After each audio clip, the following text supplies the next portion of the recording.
সূত্রটা অর্থাৎ রাজনৈতিক দলগুলোর মধ্যে পারস্পরিক সৌহার্দ্যপূর্ণ যে সম্পর্ক, মিউচুয়াল রেসপেক্টের যে সম্পর্ক, এটা শেখ হাসিনা নিজ হাতে ধ্বংস করে দিয়েছিল।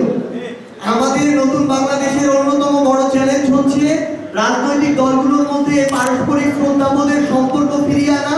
তাহলে আমরা আগামী বাংলাদেশকে সামনে এগিয়ে নিয়ে যেতে পারবো। আমরা বিশ্বাস করি সেই সূচনা জাতীয় নাগরিক পার্টি এবং অন্যান্য দলগুলোর সহযোগিতায় এই পঞ্চগড় জেলা থেকে শুরু হবে। জাতীয় নাগরিক পার্টি কর্তৃক আজকের এই ইফতার মাহফিলে আলোচনা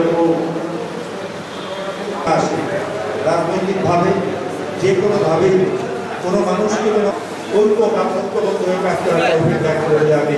আসসালামু আলাইকুম ওয়া রাহমাতুল্লাহি ওয়া বারাকাতুহু। আমরা এখানে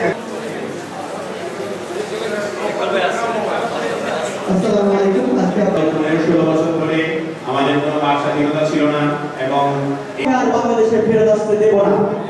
আমি আমার কথা এখানে, আমাদের দাবি একটাই, সেটা হচ্ছে বাংলাদেশে আওয়ামী লীগ আদায় করছি। আমরা আলহামদুলিল্লাহ আল্লাহর অশেষ রহমত এবং শান্তি আমাদের সকলের প্রতি লম্বা কথার সুযোগ নেই ইফতারের সময়। সম্মানিত সভাপতি,